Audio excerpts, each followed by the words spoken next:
أعوذ بالله من الشيطان الرجيم بسم الله الرحمن الرحيم الحمد لله رب العالمين أشهد أن لا إله إلا الله وحده لا شريك له وأشهد أن محمدا عبده ورسوله صلى الله عليه وسلم. Which means in the name of Allah, the Beneficent, the Merciful, all praise is due to Allah, the Lord of all the worlds. I bear witness that there is nothing worthy of worship except Allah and Allah alone. And I bear witness that the Prophet Muhammad, peace and blessings be upon him, is his last divinely sent messenger and the seal of the prophethood. Ameen. Brothers and sisters, friends, we want to welcome everyone, our friends and guests in South Africa, the United States, and around the world, to this week's edition of A Conversation with El-Hajj Mauri Saalakhan. I am pleased to be your host, coming to you once again through the Salam Media platform out of Johannesburg, South Africa. Salam Media is an online portal for humanitarian journalism. We don't just report the news, we advise you on what you can do about it. Our topic for today is after the elections, what comes next? Part 2. We are pleased to have two very impressive sisters with us today, inshallah, who among other things happen to be political activists. Now, before I introduce them, there is a piece of a very important video I'd like for us all to see and reflect deeply upon.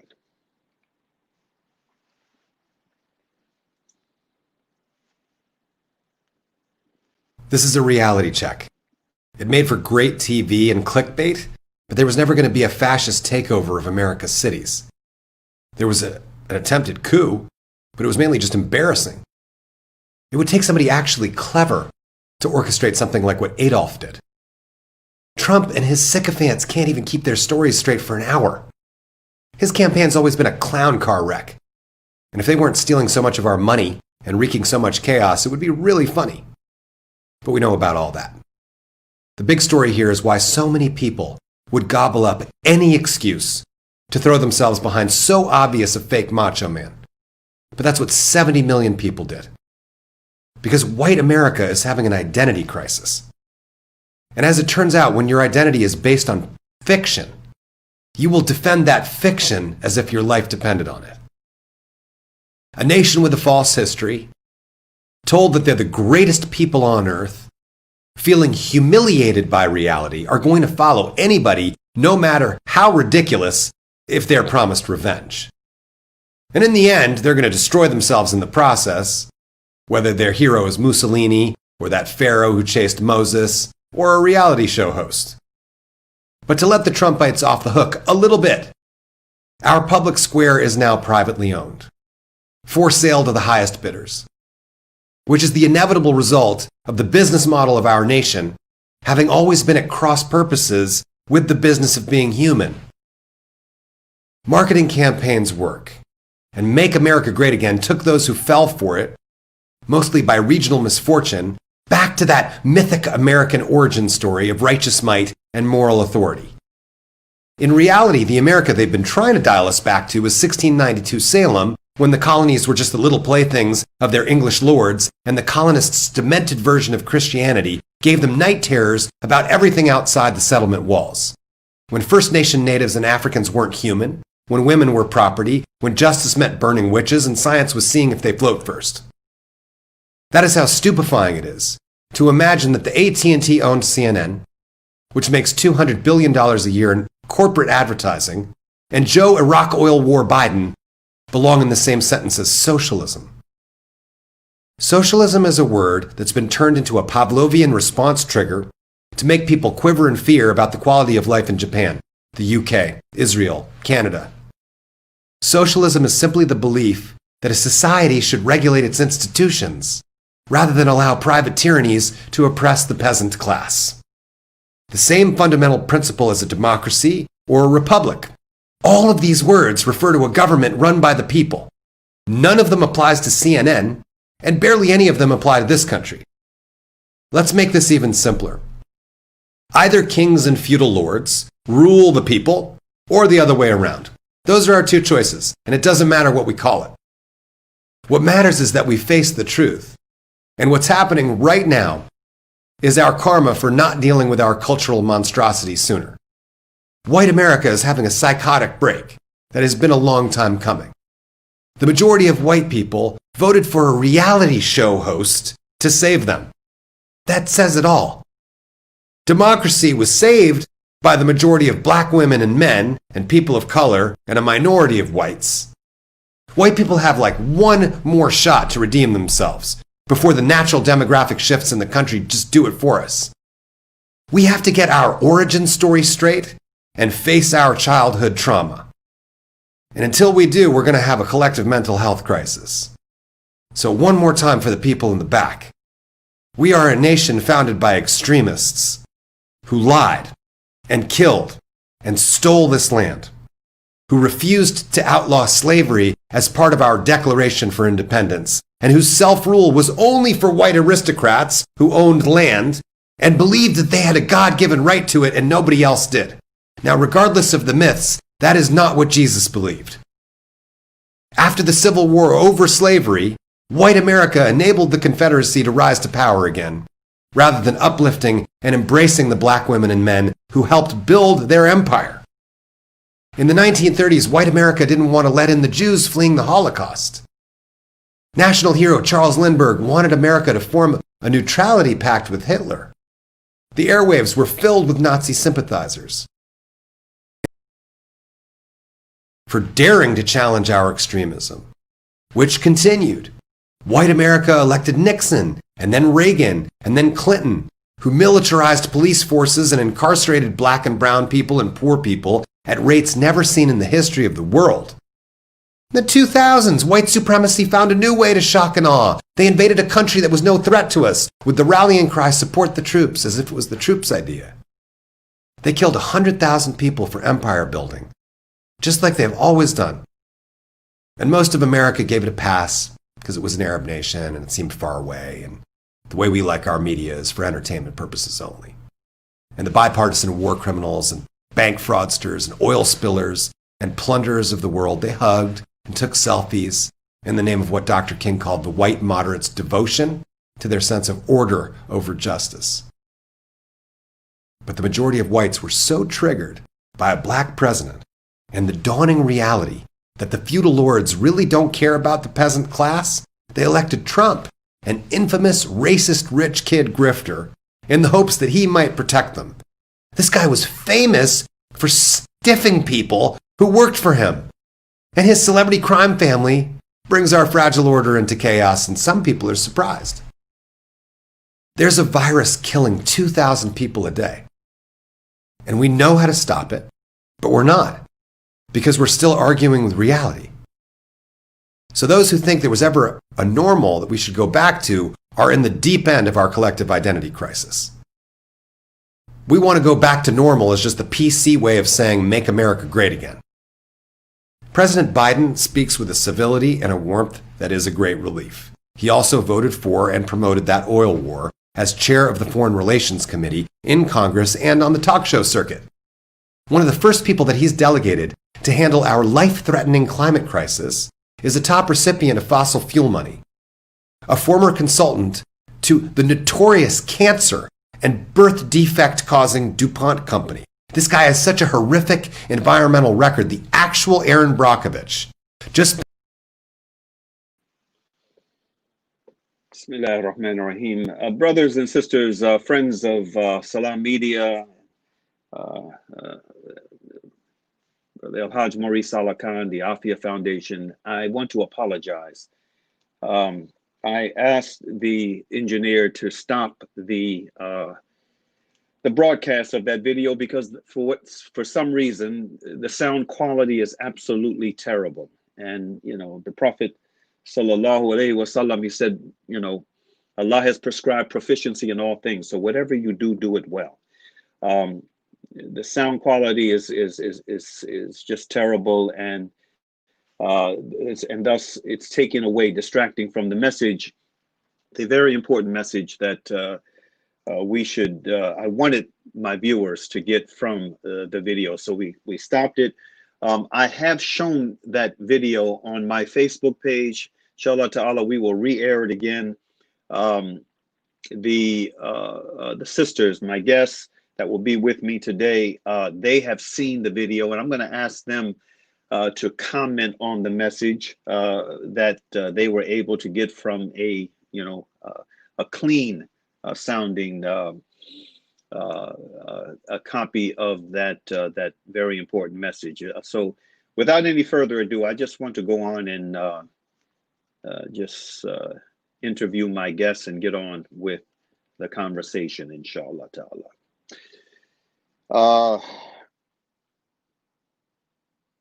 My first guest, and I'm going to provide an abbreviated introduction of a couple of very impressive resumes. Nadia B. Ahmad is an associate professor at Barry University School of Law, the coordinator of the Environmental and Earth Law Certificate Program, and a published expert in that field. In 2020, she was appointed to the Council of the ABA, the American Bar Association section of Civil Rights and Social Justice, the advisory board of the ABA Center for the Human Rights Dignity Rights Initiative, and the Florida Bar Journal/News Editorial Board. She is the co-founder and chair of Muslim Delegates and Allies Coalition and the co-director of Immigrants' Rights for Biden. She was recognized in 2016 by the Orlando Business Journal as a 40 under 40 honoree for her leadership and community involvement. Hania Jodat Barnes is a businesswoman, a philanthropist, entrepreneur, a published author, and a former Bernie DNC delegate, DNC, Democratic National Convention. She has worked as an award-winning face-to-face fundraising coordinator for the United Nations High Commissioner for Refugees, for the USA and Australia. She is a founding member of the Women's March Los Angeles, I should say of Women's March Los Angeles, and a former board member of WMLA and Women's March California. She served on the planning committee for the Families Belong Together Los Angeles March, the March for Our Lives, as well as the International Women's Strike. For years now, much of her focus has been on voter education and voter registration. Her activism work has won accolades from the City of Los Angeles, the Board of Los Angeles County Supervisors, and the City of West Hollywood. Hania is the co-director of Immigrants and Muslims for Biden 50-state voter mobilization, and she is co-founder and president of Muslim Delegates and Allies. Without any further ado, let me welcome both of our sisters to this week's edition of A Conversation with El-Hajj Mauri Saalakhan. Assalamu alaikum wa rahmatullahi wa barakatuh. Wa alaikum salam. Wa alaikum assalam. Thank you for having us. Good to have both of you with us. The video message that unfortunately the audience wasn't able to see because the sound quality was very poor. You both received that video. Did you watch it in its entire 11-minute entirety? And if you did, what are your thoughts on the issues raised by that thought-provoking commentator? Who wants to go first?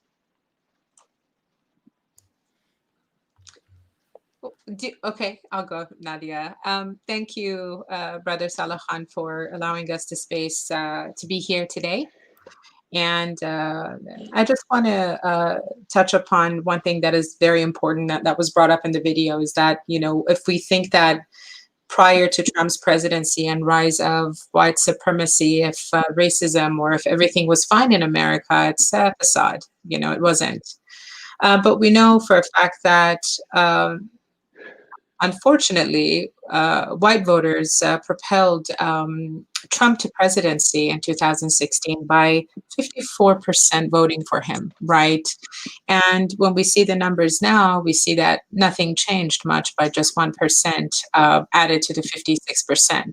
So 57% in 2020 voted for Trump, while 42% voted for Biden. So, you know, and again, we're talking about a country that was built and founded on the backs of slaves as well as the indigenous people, right?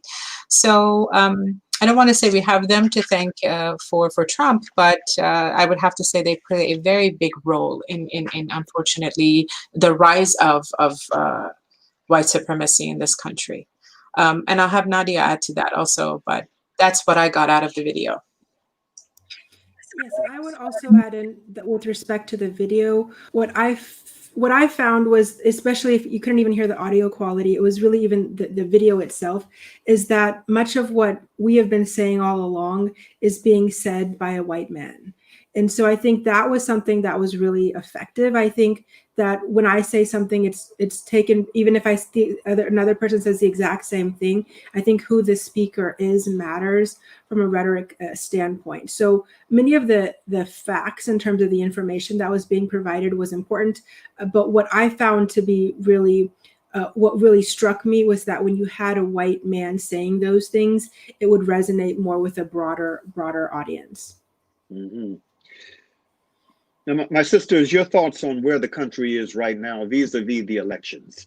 The fact that Trump has not yet conceded defeat. In fact, I was watching some of the Sunday morning talk shows, and it was shocking, really, especially when I tuned into Fox News to hear the president of the United States still calling into question the legitimacy of the elections and making, I mean, some really outrageous claims and making it very, very clear that he and his army of attorneys are not yet finished in trying to undo the will of the people, and in the process really doing a tremendous disservice to what is supposed to be a democratic process in this country.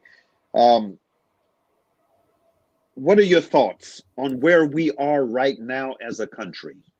Let's go back to you, my sister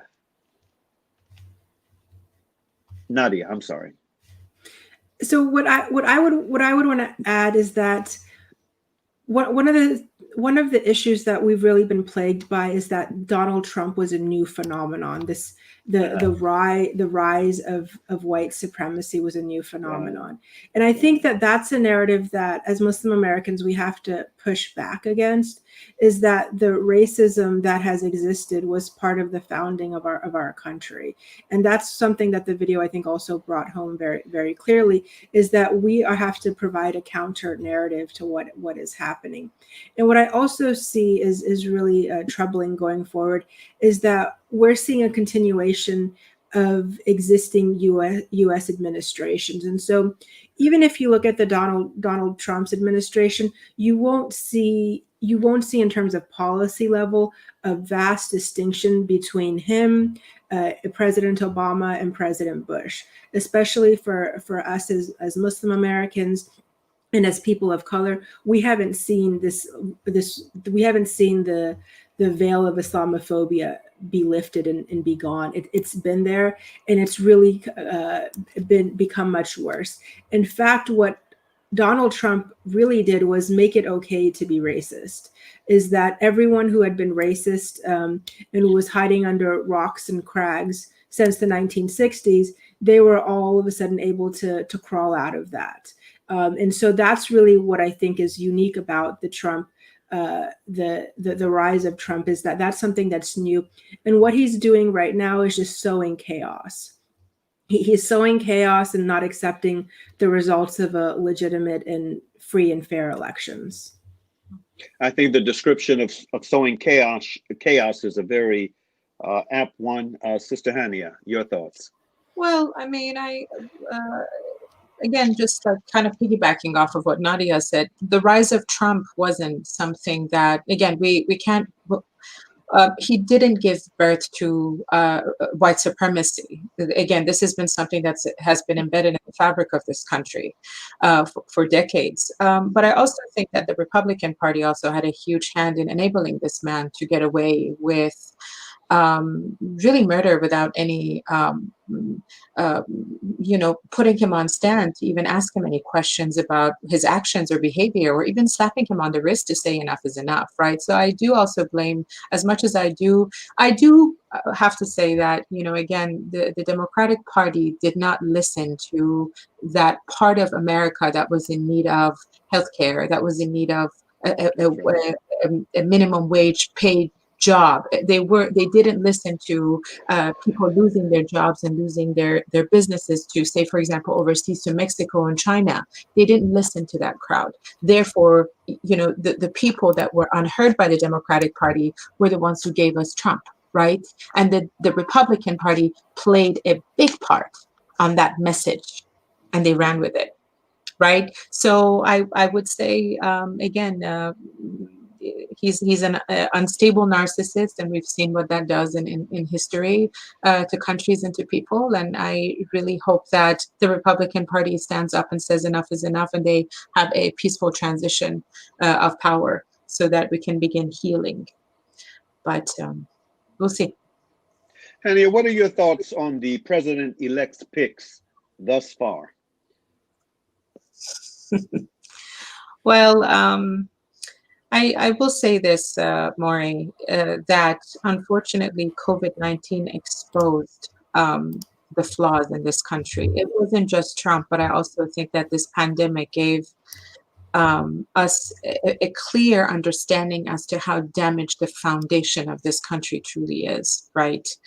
And COVID only exposed the dire need to invest in social programs and building back in the communities of color, right? Because those are the ones that are the frontline workers working jobs that most people don't, right? And so they're the ones exposed to COVID with literally having zero funding or money or healthcare to even take care of their families, right? So I think that for Biden, I would say,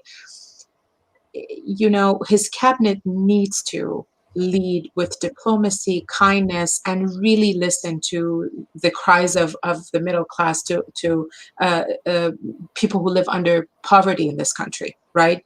And I think that what I would say is that he has to. I mean, I have my feelings about the cabinet, especially people who have voted for wars previously, and I would say that if we don't cut the funds and if we don't bring the money back home and invest in our social programs, we're going to have a huge issue, right? Moving forward. So I have my feelings about the cabinet, but I would say that in order for Biden to succeed, he has to be very careful about who he puts in position of power so that we don't go back to another Trump. And, I agree. I wholeheartedly agree. And Nadia, on that, kind of connected to that same question, right now there's a bit of infighting taking place within the Democratic Party around the issue of picks for administration posts, as well as clearly identifying what the priorities should be going forward. What are your thoughts on, where things are right now within the Democratic Party itself? So Hania and I were both delegates to the DNC for Bernie Sanders. And so being a Bernie Sanders delegate and also working on the primary election for Bernie Sanders, it was the first time I felt I was a part of this country where I had a political leader who spoke to me and not at me, and who included me as a part of the conversation. So that was a big shift from previous years of political organizing for me and many other organizers. And I think what it also did is it gave us the imagination to think about what would a world would look like if the government actually listened to the people, the will of the people.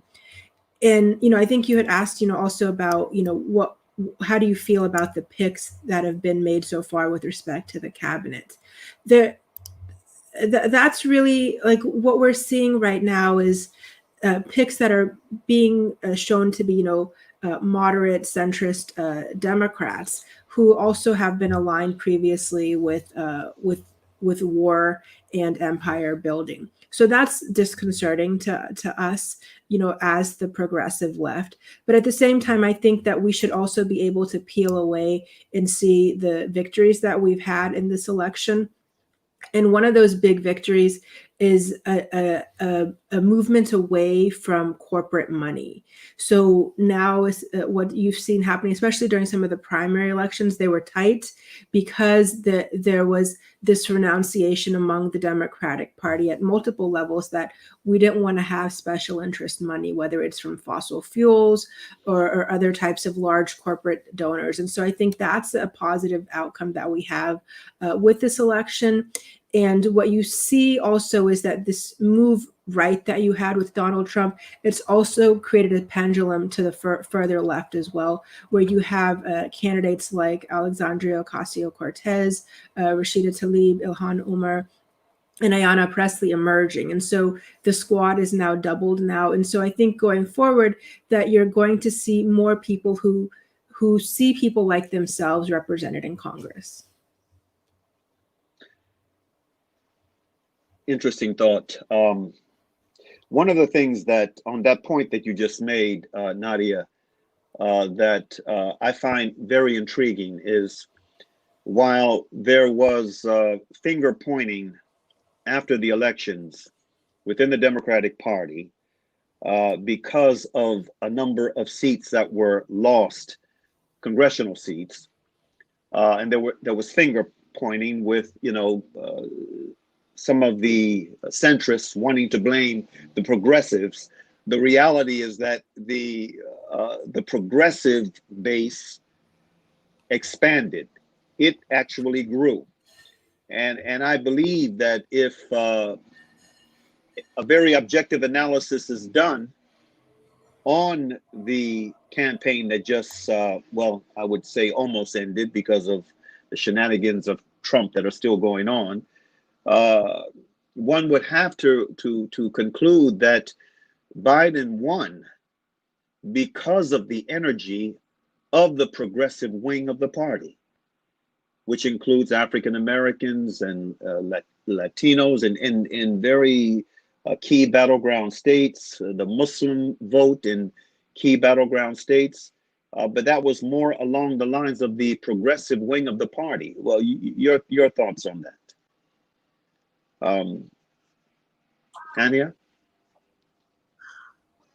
Well, you're absolutely right in that we see this also, this message in Georgia also that some centrists say if the candidates are not more to appeal to the centrist Democrats, that they are going to lose the Georgia elections and we're going to lose Senate fully. And I have to say that it is the progressives who are now phone banking and uprising from a grassroots standpoint to build power from California, Florida. I mean, I can talk about an initiative that we're running right now, the phone banks that we've been running for the past 2 weeks with over 100 volunteers and over 50 people who show up to phone bank for the state of Georgia for both John Ossoff and Reverend Warnock. And that is led by 2 progressive women who were Bernie Sanders delegates. What the Democratic Party has to understand is that we are not the generation of 2016 to where we're easily fooled. We are not the generation of Bush. We are not the generation of Obama anymore. Being married to a Black man, my son the other day, pointed at the TV with his father standing there next to him and said, Obama on CNN, right? And I thought to myself, as historic as this was for a lot of people, it still didn't speak to the Black and brown communities, his presidency, right? And he did do some good, but it wasn't good enough for what we need in this country to be able to be really the biggest power in the world, right? And I have to say, it is the progressives who are giving that opportunity for us to be the nation that leads with diplomacy and grace, right? It is us who talk about, let's bring the funds from military, the $740 billion Pentagon budget, let's reinvest that in social programs for our Black and Brown communities. It is us who talk about Medicare for all, universal health care, which is now deemed a socialist movement in this country in order to create fear, right? To think that we're going to go back to, we're going to live like, say, Russians do or Cubans did or so on and so forth. But seldom people talk about, well, why aren't, people who that 1% doesn't pay their fair share of taxes? It's the progressives who talk about issues like that, right? So although, the Democratic Party wishes that we were gone, I always tell Nadia, I say, I feel like because us as Muslim women in particular, because we were never given the tools to really build the table, we bring our broken folding chairs and we really open it up on top of the table, right? And here we are. Right, running initiatives, uplifting, mobilizing, and we are the progressives who do that. And we are the progressives who, again, going back to the cabinet picks, will continue to talk about, banning fracking. We will continue to talk about, cutting the military budget so we can bring that back home, so Black and Brown communities can get the education and thrive, get the housing that they need to be able to rest their head without, being homeless. So, we're here, and then we're going to continue to grow as a movement. So I'd say the Democrats need to really get with it. I want to put a question to both of you that I put to a couple of a couple of well-known and respected brothers, political activists in their own right, and brothers, both of whom, well, one is still in the state Senate and the other has retired from his duties in the House of Representatives, and he has been deeply involved for a number of years as a leading activist force in Prince George's County, Maryland. A few weeks back, we had these two brothers with us for a conversation on the same platform. One is Prince George's County, Maryland, Muslim Council President, Brother Jamil Johnson. He's a former chief of staff for Congressman Gregory Meeks of New York. And the other brother was Iowa State Senator Akeo Abdul-Samad. I want to put a couple of questions to you that I put to them when they were with us a few weeks back. The first question: Muslims were absent from the main platforms of both conventions this past summer. This was not surprising for the Republican Party, but I'm sure it was a big letdown for Muslims in the Democratic Party. I would like to have your thoughts on that. That's the first question. And then the second: what do you say to those who have opted out of this political process? I'm talking about Muslims now, as well as non-Muslims from, some of the hard-hit, marginalized constituencies in this political pot called America. Those Muslims, as it pertains to them, who argue that it's haram or forbidden to be involved in such a system, and have just opted out. What are your thoughts on these two questions? Let me begin with you, Nadia. Yeah, so I think what we need to look at is see not only were we absent from the larger Democratic, like the DNC platform on the main stage, but then we need to also look at and see who was actually present. And so one of the people who was present there was a former New York mayor and former presidential candidate Michael Bloomberg. And he had spent in excess of $100 million in campaign ads and to help his campaign, and he had lost handily in the primaries. And still he was being brought back up on the stage. And so I think that he was really the face of trying to show pushback against the divisiveness of Donald Trump's bigotry as well. And I think that, if we look also closely at Michael Bloomberg Bloomberg's policies while he was mayor of New York. He did a lot of surveillance of Muslim communities. He also had the stop and frisk policy that he had no qualms with later on when he was asked recently this year about it. And so when that's the person that's brought to the DNC stage, it's a slap in the face to Muslim Americans as well as African Americans. And these were the constituencies that delivered key votes for Joe Biden. And so the problem is that the Democratic Party takes both of these constituencies, even to the extent they overlap, for granted. And that's something I think that unless we're involved with politically, that's something that is not going to be able to change. If we there's many times I don't feel included or welcomed in the circles of the Democratic Party, but I don't think that's dissuaded me from getting involved, because I know if I'm not there, it's that my silence will be there, and I don't want that to be there. I think it's important for us to speak up and speak up for ourselves. Well said. Hania.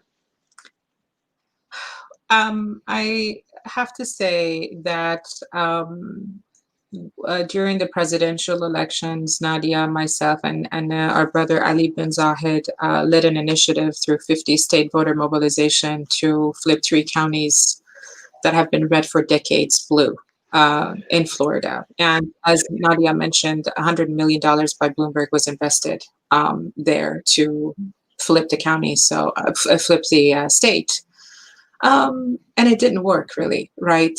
And I have to say that unless the Democratic Party reaches out to the most marginalized communities, our Latinx community, Muslim community, and African American community, we're going to get the same results over and over and over. Yes, we do have our first historic female Black vice president right now, but does that really speak to the working class Black women in this country that are working 2-3 jobs to put a roof over their head and feed their children, right? Does that provide them healthcare free? And if it does provide them healthcare free, do they get the same treatments when they go to hospitals as white women do, right? Chances are no. So if the Democratic Party continues to dismiss our voices, they're going to continue to, again, to lose to the next Trump. Because again, we always talk about this, and I want to take it back to the rise of Trump. This wasn't, Trump isn't the only racist supremacist that has been a president. There has been many. He was just very upfront about it. And so I do have to say it was disappointing not to see faces that represented us, especially as Bernie Sanders delegates. We were very, coming from California, being one of the largest delegations in the nation, it was a slap in the face. But I have to say, we're going to continue to do the work. And to your second question, is very important, I think, for me to answer, is that if the Muslim community continues to sit out of politics, what that means is that some other person, probably and most likely a white man, who's going to make a decision on the lives of Iraqis, Afghans, people in Yemen, Palestinians, right? People in Kashmir. If we are not, and if we don't stand up and say enough is enough, and we're going to become, religious aside, you have to also lead with common sense too, right? We need to be the ones who get engaged, get involved, mobilize, and build on a grassroots level, and build partnership with communities that the Muslim community often doesn't or doesn't reach out to, like our LGBTQ community, right? We have to start doing that as Muslims. We have to be able to make decisions, but be a part of the conversation. And if we continue to sit out because it's haram, then how can we have a say-so in what happens in Yemen? How can we have a say-so in what happens in Palestine? That's impossible without our voices. So I would encourage for all of our brothers and sisters to kind of roll up their sleeves and take action. Well said. What's happening within your respective circles? Now, I was able to get a pretty good sense of the kind of activism you sisters and your partners were involved in the lead up to the November 3rd elections, and I found it very impressive. Alhamdulillah. What's happening in your circles now? to prepare for the positive pressure that will need to be brought to bear on the Biden-Harris administration in order to usher in some long overdue positive change. What's happening now? Because there are things, I think on one hand, there's an effort being made, not just outside the Democratic Party, but within the Democratic Party, to try to tap down on the expectation of this incoming administration, to tap down on expectations, to making the argument that he will not have the kind of margins he needs, even if those 2 seats are won by the Democratic Party in Georgia. There's going to be the need for, for all of the Democrats to vote in sync on major issues, and then for, if necessary, the vice president to be the tiebreaker in the Senate. So again, there's an effort being made to kind of push back on don't have too high an expectation. I heard, and I wish I had that quote in front of me. I wish I had brought that with me for this conversation. Very insightful young African-American lawyer, a female, who made the argument in an interview that there are things that Biden will be able to do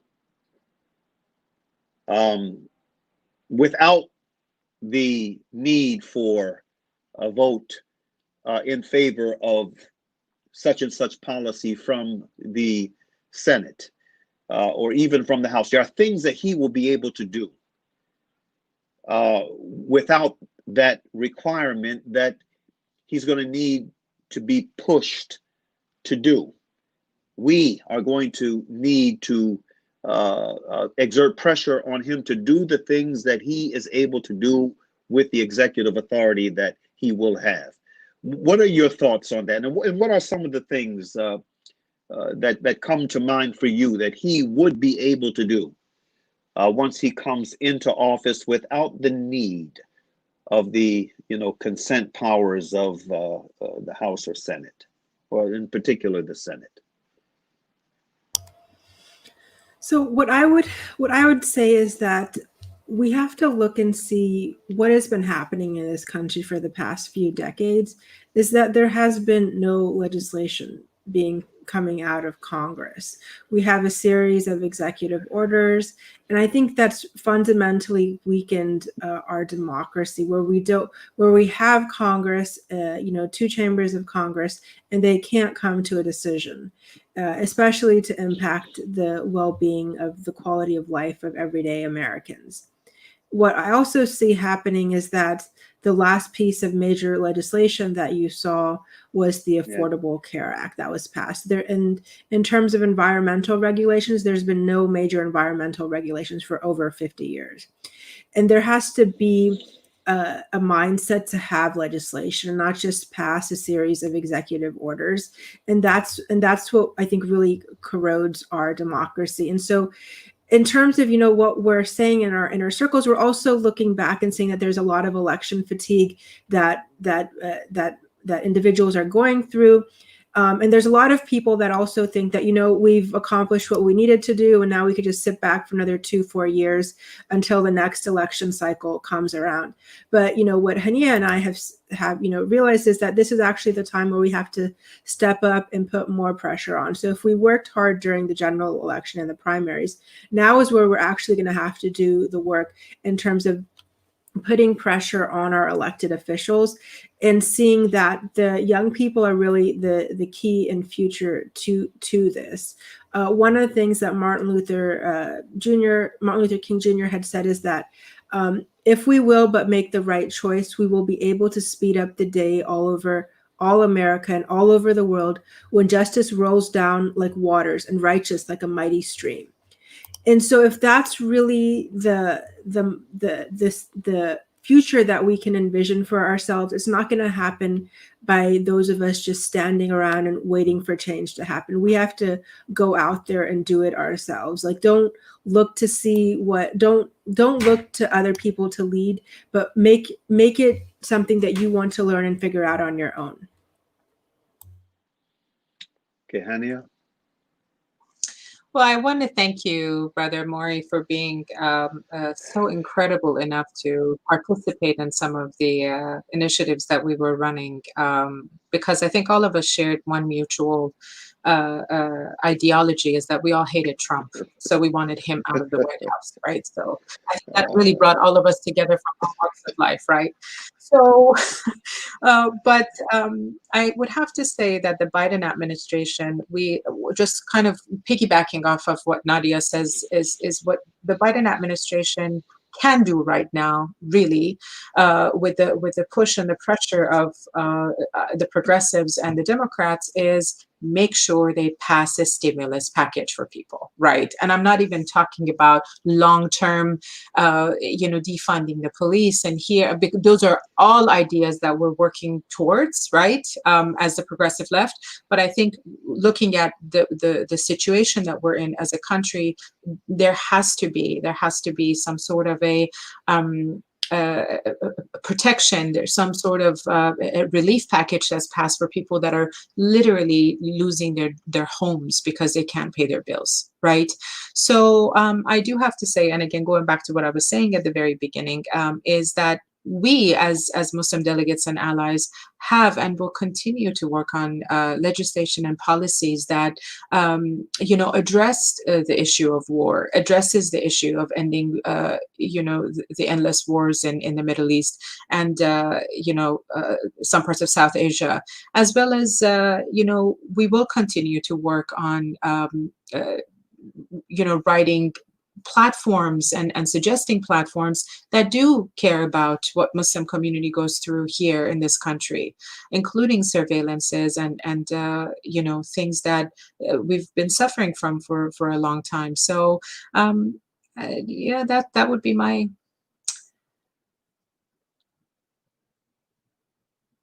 DB.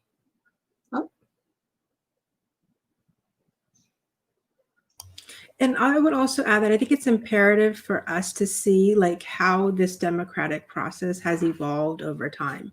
And I think that the more and more young people get involved, the more that they can have a chance to change the democratic outcomes that we are seeing. And what I think we can also see happening as well is that this is really like we're in that when these wars were being fought in Muslim countries, the idea was that these wars are being fought for democracy. And that could probably be nothing further from the truth in terms of that happening. And I think we can also see is that there's quite a bit of issues that have been occurring over time, and how those issues have changed are going to really be impactful.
Subhanallah. Okay, I'm back. Where's my guest?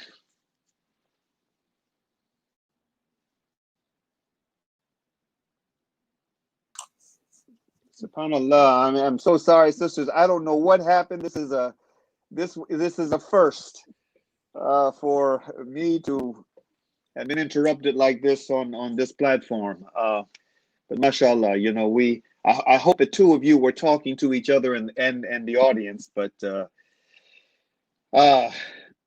we are unfortunately just a few minutes away from the end of this broadcast. So and there's a special, there's a statement that I want to make at the very end pertaining to one of the issues raised in that video that we attempted to play. This broadcast has been a broadcast of challenges, where the commentator stated that we have to get our origin story straight. And so there's a very important statement I want to make at the end of this broadcast. What I'd like to do before going there is to invite both of you sisters to share a closing thought, a final thought on what comes next now, from your humble perspective, from your activist orientation. What comes next? What should come next from your perspective? This will be your final thought. Let's begin with you, Hania. Well, I do have to say I have been a bit concerned with some of our Muslim community members who have been celebrating nonstop the election of Biden Harris as president and our future vice president. And I have to say that as a Muslim community, we must continue to stay engaged and challenge policies that directly and indirectly impact our communities. And I would have to say that my message would be for our younger boys and girls to also get involved, get engaged, and run for office, and begin working on policies that for the betterment of the Muslim community here and abroad. And I would say that getting lazy now and sitting back because we had one victory and in pushing Trump's administration out of the office, it doesn't really help the situation, because again, our problems didn't rise with Trump, and they won't end after Trump. So we have to continue to take up and occupy spaces that we were once told that we don't belong in. I'll pass it to you, Nadia, but that would be my encouragement for our community and for communities of color in general. Is the more we get active, the more we get engaged in politics, the better our chances at being successful at things we want to see. Okay, thank you. Yes, Hania, what I would actually, share some of the words from, Brother El-Hajj Mauri Saalakhan, where he had made recommendations to Muslims in America. He had written about, what kind of world could the future bring? And he had written this, back after 9/11. And I think what he had just said and what you've just said really, bring back that same point, is that I think that we have to work to educate non-Muslims about our communities. I think that needs to really be at the forefront of building progressive coalitions among Christians, Jews, and others, and really build around issues that are common to us. And I think also another thing that you touched upon is that there's a number of prominent Muslims as well as prominent Muslim organizations that really have to remove the cloak of legitimacy within the Muslim American community about the government's war on terrorism. Is that we cannot put a rubber stamp on the government's war on terrorism. And I think that's something that really has to be at the forefront of this struggle, is that we have to resist it in every way that we can, is that we have to really, have the strength of mind and spirit to call out these issues. Thank you very much, my sisters. This has been a broadcast of challenges, but It has been very delightful. Inshallah ta'ala, we are going to have both of you back in the very near future. I want to thank you on behalf of the Salam Media Audience International. This broadcast is going to be shared far and wide after the fact. And with that, I greet you as I did in the beginning with, again, a note of thanks. Assalamu alaikum. Thank you. And to my Salam Media audience, both in South Africa and here in the US and around the world, I want to end with something very, very, very important. We just celebrated, those of us who did, another year of contradictions as it pertains to the holiday known as Thanksgiving. I think it's very appropriate for us to reveal, or I should say review, a very, very important part of the history behind this this celebration, so that we can be more empathetic to how this celebration, this annual celebration, impacts the hearts of our conscious brethren from the indigenous community, also known as Native Americans, as the commentator in the video noted. Among other things, we have to get our origin story straight. And so I want to conclude today's broadcast 3 days after this national celebration with some food for thought. This comes from a piece of thought-provoking commentary titled The Real Story of Thanksgiving by Susan Bates. Most of us associate the holiday with happy pilgrims and Indians sitting down to a big feast. And that did happen once.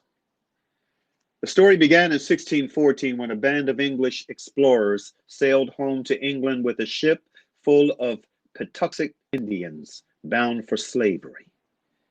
They left behind smallpox, which virtually wiped out those who had escaped. By the time the pilgrims arrived in Massachusetts Bay, they found only one living Patuxent Indian, a man named Squanto, who had survived slavery in England and knew their language. He taught them to grow corn and to fish, and negotiated a peace treaty between the Pilgrims and the Wampanoag Nation, or the Wampanoag Nation. At the end of their first year, the Pilgrims held a great feast honoring Squanto and the Wampanoags. But as word spread in England about the paradise to be found in the New World, religious zealots called Puritans began arriving by the boatload, finding no fences around the land,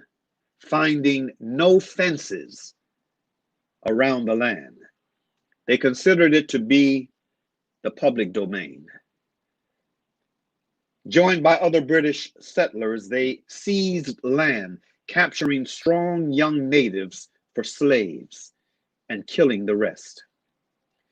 But the Pequot Nation had not agreed to the peace treaty Squanto had negotiated, and they fought back. The Pequot War was one of the bloodiest Indian wars ever fought. In 1637, near present-day Groton, Connecticut, over 700 men, women, and children of the Pequot tribe had gathered for their annual Green Corn Festival, which is our Thanksgiving celebration. In the pre-dawn hours, the sleeping Indians were surrounded by English and Dutch mercenaries who ordered them to come outside. Those who came out were shot or clubbed to death, while the terrified women and children who huddled inside the longhouse were burned alive. The next day, the governor of the Massachusetts Bay Colony declared a day of Thanksgiving because 700 unarmed men, women, and children had been murdered. Cheered by their victory, the brave colonists and their Indian allies attacked village after village. Women and children over 14 were sold into slavery while the rest were murdered. Boats loaded with as many as 500 slaves regularly left the ports of New England. Bounties were paid for Indian scalps to encourage as many deaths as possible. Following an especially successful raid against the Pequot in what is now Stamford, Connecticut, the churches announced a second day of Thanksgiving to celebrate victory over the heathen savages. During the feasting, the hacked-off heads of natives were kicked through the streets like soccer balls. Even the friendly Wampanoag did not escape the madness. Their chief was beheaded and his head impaled on a pole in Plymouth, Massachusetts, where it remained on display for 24 years. The killings became more and more frenzied, with days of Thanksgiving feasts being held after each successful massacre. George Washington finally suggested that only one day of Thanksgiving per year be set aside instead of celebrating each and every massacre. Later, Abraham Lincoln decreed Thanksgiving Day to be a legal national holiday during the Civil War. On the same day, he ordered troops to march against the starving Sioux in Minnesota. This story doesn't have quite the same fuzzy feelings associated with it as the one where the Indians and Pilgrims are all sitting down together at the big feast. But we need to learn our true history so it won't ever be repeated. Next Thanksgiving, when you gather your loved ones to thank God for all your blessings, think about those people who only wanted to live their lives and raise their families. They also took time out to say thank you to the Creator for all their blessings. And with that, I close in our traditional way of closing with Surah Asr from the Noble Quran. Bismillahir Rahmanir Rahim. Wal Asr. Innal insana lafi kusr. Illa alladhina amanu wa amalu salihati. Wa tawassaw bil haqq. Wa tawassaw bis sabr. Which means, in the name of Allah, the Beneficent, the Merciful, by the token of time through the ages, verily humanity is in loss, except those who believe and do good, and exhort one another to truth, and exhort one another to patiently persevere. Peace be unto you. Assalamu alaikum.